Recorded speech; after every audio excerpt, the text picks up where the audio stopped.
नमस्कार, मैं हूं आपके साथ निलोफर अंसारी और आप देख रहे हैं सच की परछाई न्यूज। आइए नजर डालते हैं आज की बड़ी खबर पर। आजाद समाज पार्टी के अध्यक्ष और सांसद चंद्रशेखर आजाद ने वक्फ संशोधन विधेयक पर अपनी प्रतिक्रिया दी। उन्होंने कहा, आज सदन में जो स्थिति है वह ऐसी है कि हर कोई देख रहा है कि कौन किस ओर खड़ा है। यह समय देश के कमजोर तबके के लिए महत्वपूर्ण है, क्योंकि वो देख रहे हैं कि कौन उनके साथ है और कौन सिर्फ राजनीतिक लाभ लेना चाहता है।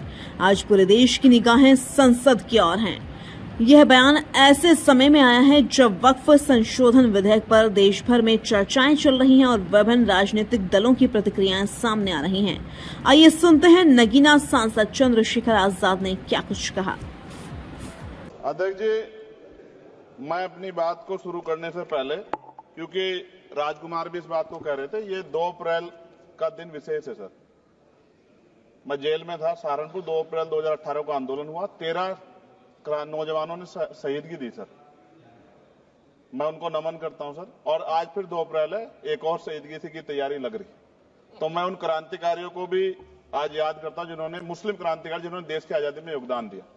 सर, अंदाजे जमाना कहता है कि मौजे हवा रुख बदलेंगी, अंगारों से गुलशन फूटेगा, शबनम से सरारे निकलेंगी। वक्फ संशोधन विधेयक 2024 संवैधानिक मूल्य एवं सांप्रदायिक सौहार्द के लिए गंभीर खतरा है। वक्फ संशोधन विधेयक 2024 संवैधानिक अधिकारों, विधिक सिद्धांतों और धार्मिक स्वतंत्रता पर गंभीर आघात है। विधेयक वक्फ प्रबंधन को कुशल और प्रभावी बनाने का दावा करता है, लेकिन इसके 44 संशोधन इन वादों को पूरा करने में असफल है। हमारा मानना है कि इस संशोधन से स्पष्टता, साक्ष्य और मूल कारण विश्लेषण का अभाव होगा।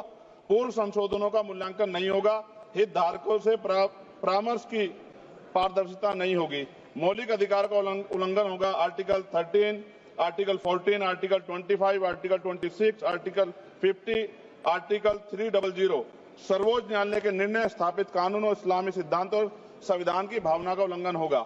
असत्य वादे बनाम वास्तविक प्रभाव, विधेयक सुधार और सशक्तिकरण का दावा करता है, लेकिन वास्तव में धार्मिक संपत्तियों के पुनः वर्गीकरण, जब्ती का प्रावधान संशोधन 39A, ऐतिहासिक मस्जिदों, कब्रिस्तानों को सरकारी संपत्ति घोषित करना, जिससे सांप्रदायिक तनाव पैदा हो सकता है। जिलाधिकारियों को अत्यधिक अधिकार प्राप्त करना, संशोधन 4B।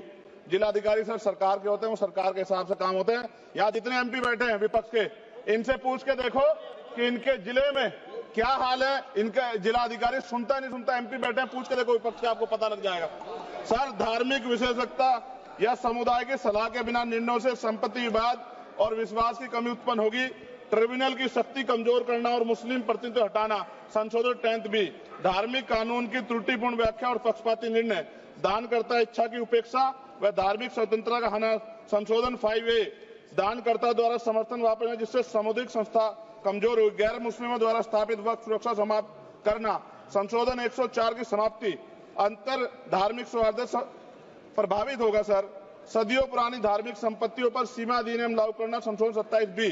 कब्जा की गई संपत्तियों की स्थायी हानि, धार्मिक विषयों को दरकिनार कर वक्फ निर्धारण करना, संशोधन 6C। धार्मिक ज्ञान के अभाव में संपत्तियों गलत वर्गीकरण, पंजीकृत वक्फ घोषणाओं को अपराध घोषित करना, संशोधन 312। भय के माहौल में धार्मिक दान में गिरावट, मनमाने सर्वेक्षण को और वर्गीकरण की अनुमति देना, संशोधन 8A। धन्यवाद वकील साहब। सर, अभी पूरा हो जाने दो।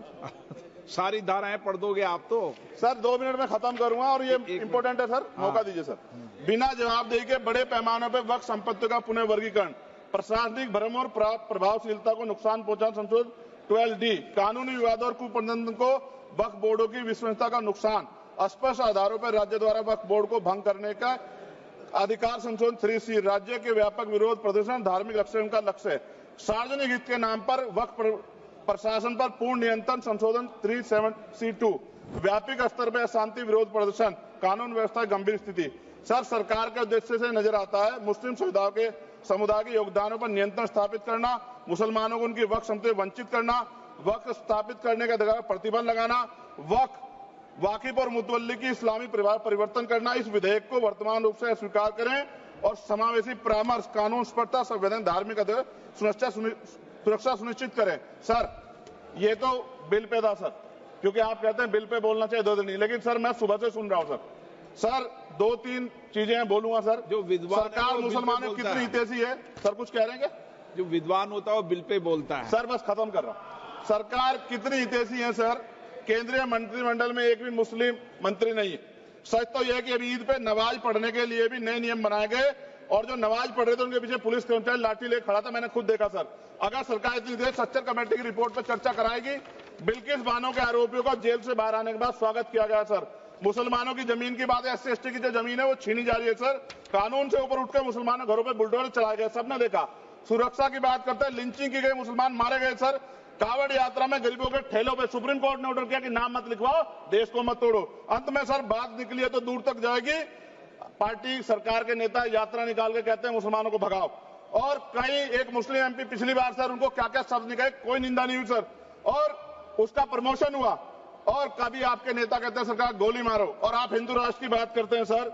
मेरा यह कहना है सर, मैं इसका पुरजोर विरोध करता हूं और अपनी एक शायरी के साथ खत्म करूंगा। तो बहुत सुनी मैंने आज दोनों तरफ, जब तक ना बदले जालिम हुकूमत का मिजाज, एहतजाज एहतजाज एहतजाज, और ये तब तक रहेगा जब तक सर अपनी सरकार सोच नहीं होती। धन्यवाद सर। फिलहाल के लिए इस खबर में इतना ही। देश और दुनिया से जुड़ी हर खबर देखने के लिए हमारे चैनल सच की परछाई न्यूज को लाइक करें, सब्सक्राइब करें और हाँ, वीडियोस को शेयर करना ना भूलें। नमस्कार।